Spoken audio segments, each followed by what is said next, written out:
O mundo de Anjos da Noite possui diversas diferenças com o nosso, como uma anomalia genética que capacita alguém a se tornar imortal. Vampiros e lobisomens que são descendentes deste código, ao mesmo tempo que possuem muitas coisas em comum. Um destes pontos seria que as guerras são um ponto fundamental para o desenvolvimento da sociedade, seja para o melhor ou para o pior, além de serem informados os desenvolvimentos na ciência e fatos pequenos que podem mudar toda a existência do planeta. Hoje, eu apresentarei a vocês as duas grandes guerras entre os vampiros e lobisomens. Durante o vídeo, falarei de muitos personagens, e se quiserem saber mais sobre o tal, eu tenho um vídeo sobre este. Só conferir o card e descrição para a playlist.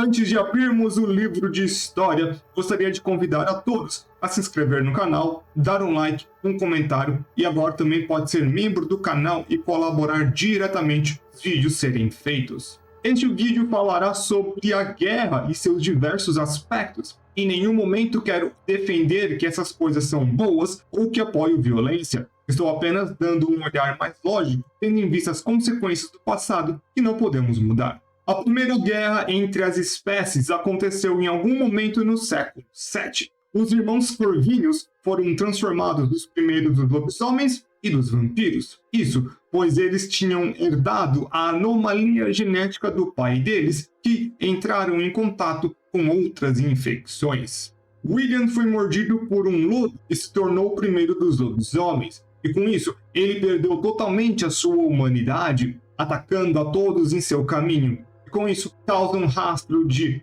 outros lobisomens que continuam a se multiplicar em números. Toda essa destruição logo se torna um grande problema para todos. E Marcos fica com a culpa de não ter detido o ataque ao seu irmão, e assim se deixa transformar no primeiro dos vampiros. E logo também começa a criar números, começando com seus dois primeiros filhos, Victor e Amelia. Estes dois são os únicos vampiros transformados diretamente pelo primeiro vampiro que temos notícia. Todos os outros são ligados a Victor e Amelia, e também é destes dois. Só que mais possivelmente de Victor que temos toda a parte militar e em questão de número de vampiros. É neste estado básico que o primeiro conflito aconteceria, só que existe uma regra um tanto estranha. Marcos proíbe os seus filhos, e assim todos os outros vampiros, de machucar o William. Isso pode parecer pouco, mas ele ainda é fonte de todos os lobos, assim como também o mais forte entre eles, possivelmente a criatura mais forte destes tempos.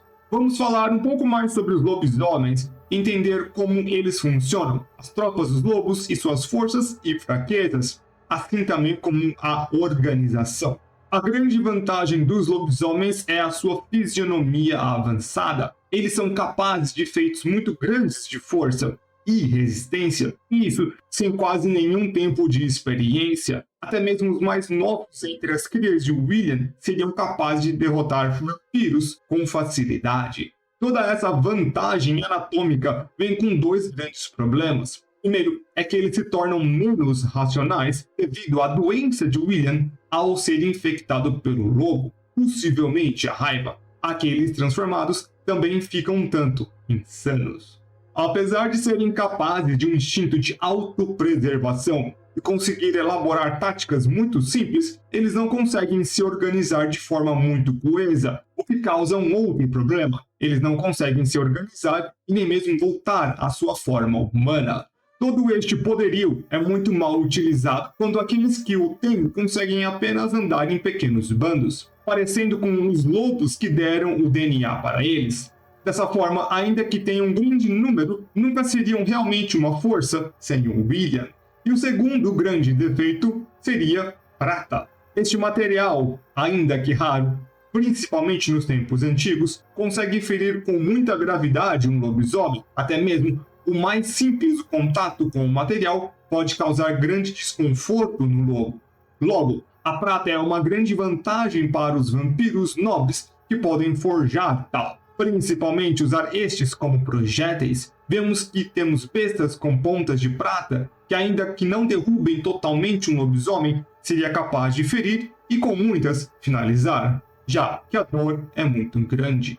Vemos que até mesmo os grandes lobos têm grandes problemas com este, e eles teriam uma grande resistência, como William, Lucian e Raze. Estes conseguem aguentar mais do que o normal, porém é uma questão de tempo até serem subjugados.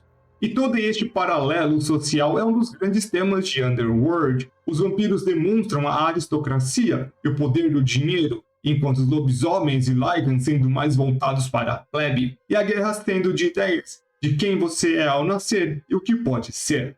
Assim podemos então ver todos estes pontos, só que agora do lado dos vampiros. Quais seriam as suas maiores forças, fraquezas, organização e como se apresentam para este confronto com seus inimigos mortais. Ainda que não tão fortes como os lobos, os corpos dos vampiros também são capazes de grandes feitos. Eles têm muita força e resistência, só que diferentemente dos lobisomens, a curva de aprendizado é um tanto mais demorada. Precisam de treinamento e experiência de combate para chegar perto dos que os seus inimigos conseguem.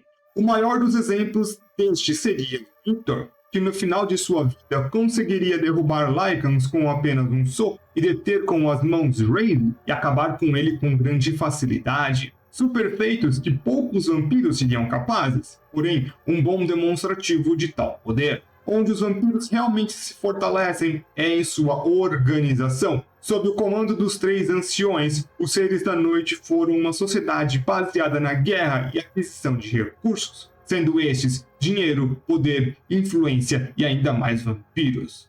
Eles conseguem montar exércitos de vampiros para conseguir combater as filhas de William. Todos estes vampiros possuem equipamentos extremamente caros, como armaduras completas, bestas, correntes, armas corpo a corpo. Todas as armas e pontas são feitas de prata para grande impacto nas bestas.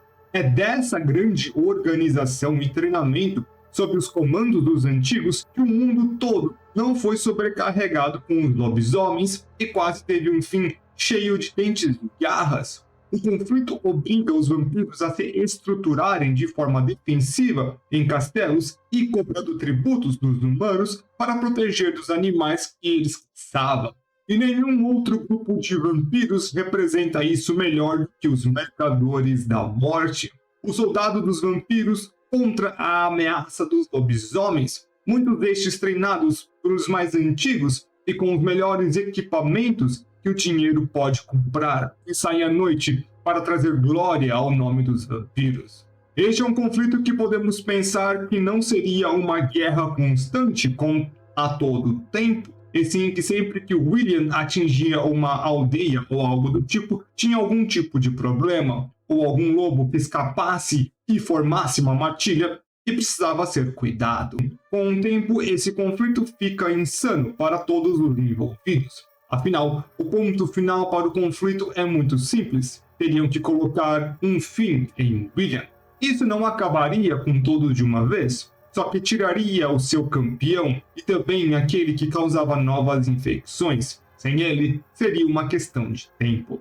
O problema com isso é que foi proibido por Marcos o fim de William. O grande problema é que Marcos proibiu que seu irmão fosse ferido de qualquer forma. Afinal, era seu irmão e tinha o arrependimento. Que isso começava a entrar em conflito com o desejo de viver uma vida sem essa insanidade, principalmente de seus dois primeiros filhos. Victor desejava continuar a sua escalada política e ganhar cada vez mais poder, enquanto Amir cria um amor por aqueles da mesma espécie do que ela e deseja uma vida diferente, e ainda que com objetivos distintos, querem algo em comum. Os vampiros nesta guerra tinham de tudo o que precisavam, e a cada dia que se passava, eles se tornavam mais fortes, devido ao acúmulo de massa militar, experiência de combate e dinheiro, assim como influência, tanto que uma prisão foi feita sob os cuidados de Victor, um lugar afastado em uma caixa forte o suficiente para conter o maior de todos os lobisomens. Os três primeiros e seus mercadores estão no encalço da criatura, que está se alimentando dos humanos. Eles chegam enquanto os corpos ainda estão mortos. Isso significa que William estava próximo e um grupo de elite é destinado para capturá-lo, lobo. Apesar da força e resistência de William, ele cai com diversos arpões de prata atravessando seu corpo, lhe causando grande dor e sofrimento, e também o seu irmão que tenta argumentar com Victor, mas logo se vê em apuros quando todos os mercadores e a milha estarem ao lado de Victor. Ainda que com a ameaça que ele morresse, todos os vampiros parassem de existir, o que se provaria falso. Com a captura de William, os lobisomens deixam de ser uma grande ameaça. Claro que eles ainda são extremamente perigosos, mas agora a taxa de infecção seria muito menor, uma vez que vampiros e lobisomens não conseguem infectar tanto assim. Pelo visto, William seria a exceção. A vitória dos vampiros aqui se dá pela organização e como eles conseguem lidar com o problema no longo prazo, ainda que continuasse solto, seria uma questão de tempo para que eles conseguissem dar um jeito nele. Os anos seguem e os vampiros agora colocam o sistema da The Chain, ou a corrente, que dois dos antigos dormia enquanto um governaria. Isso para assegurar que as ordens que viessem apenas de um lugar e possivelmente para diminuir o conflito entre os três. Dormindo, eles tentavam mostrar a sua influência nos outros de várias formas. E isso foi conclusivo para o próximo longo confronto, pois foi Victor que decide não colocar um fim em Lucian ao ele nascer. Este seria o primeiro Lycan, filho de dois lobisomens, só que agora estes seriam capazes de voltar para sua forma humana, que daria o grande passo para o próximo conflito. Lucian nasce e cresce como um escravo nas mãos dos Van, e com o tempo se apaixona por Sonia, a filha de Victor. Ele sendo um sangue puro, é muito mais forte do que um lobisomem comum, não diria o mais forte, só que consegue expelir projéteis de prata de seu corpo, uma habilidade extremamente rara. O primeiro dos Lycans consegue o que nenhum outro lobo conseguiria. Ele arma uma revolução, até mesmo organiza os seus iguais sob seu comando. Esta seria a primeira vez que isso aconteceria e o resultado seria fatal. As forças combinadas de Lucian e alguns lobisomens selvagens conseguem derrotar muitos dos vampiros no castelo, sendo a primeira vez que os vampiros sofrem uma quase total extinção. E entre os sobreviventes, temos 3 anciões e alguns outros, e com o tempo refazem seus números e suas bases. Deste momento em diante começaria a Segunda Guerra contra os Lobos. Agora o inimigo seria Lucian, o líder mais forte até o momento. E com todo o potencial de William seria apenas uma fera, enquanto Lucian é capaz de criar um grupo, ser um líder e organizar os Lycans, que agora poderiam ser sociais. Os dois lados, é claro, passam por muitas mudanças devido aos tempos se tornarem cada vez mais diferentes e até chegarmos nas eras modernas. Lucian agora, como o líder dos Lycans, passa a ser conhecido como um líder brutal e sem honra pelos vampiros. Isso, possivelmente, fonte da propaganda gerada contra ele dentro dos vampiros, mas que creio que não seja uma mentira completa. Ainda que o primeiro dos Lycans tenha um grande amor pelos seus, ele tem uma vingança muito pessoal contra os vampiros, devido à morte de sua amada, que na novelização foi o último pensamento dele, também a sua possível prole. Uma vez como líder de uma rebelião, as suas táticas tinham que ser sem nenhuma piedade. Ele sabia muito bem da maior das fraquezas deles e que essa seria explorada de todas as formas possíveis, enquanto a maior das fraquezas dos vampiros poderia ser contornada com esconderijos e guardas. Já na parte dos vampiros pouco mudaria, eles já tinham ganho a Primeira Guerra contra alguém capaz de produzir grandes números, e esses seres de extremo poder, a capacidade de se organizar de Lucian não supera o problema que eles tinham com poucos números, em comparação com William. Lucian deveria saber disso, já que quando seu castelo é atacado, ele faz um acordo com um dos mercadores da morte, um deles, que é um tanto corrupto, chamado de Craven. Esse acordo é que um dia os antigos estariam mortos e que ele teria uma aliança entre as espécies. Um sonho um tanto estranho e que nunca aconteceu. Deste momento em diante, Lucian é dado como morto, e os Lycans são vistos como rebeldes e têm pequenos grupos fazendo alguma coisa que os vampiros quase nunca investigam. E este foi sempre um problema deles. Eles sempre subestimam seus inimigos. Só que com os tempos modernos, a situação dos Lycans piora ainda mais. Eles estão à beira de uma extinção total. Isso nunca foi confirmado, mas creio que o grande advento que trouxe a vantagem gigante para os vampiros foram as armas de fogo. A capacidade de colocar a maior fraqueza de todas em um pequeno objeto e disparar é algo fundamental para o desenvolvimento do combate entre ambos. E treinar com este equipamento é muito mais fácil e a taxa de acerto muito melhor, além do número de projéteis ser muito maior do que uma besta, entre outras milhares de vantagens de uma arma em comparação com uma besta. Os números dos Lycans acabam aos poucos, assim como a caçada por William, pequenos confrontos que os vampiros conseguem dominar devido à tecnologia moderna. Só que todo este conflito poderia ter tido um final muito diferente devido a dois fatores. O primeiro é que finalmente os Lycans conseguem fazer uma munição especial para deter os vampiros com grande facilidade, a munição UV, ao mesmo tempo que o projeto de luxo de fazer um híbrido estava quase terminado.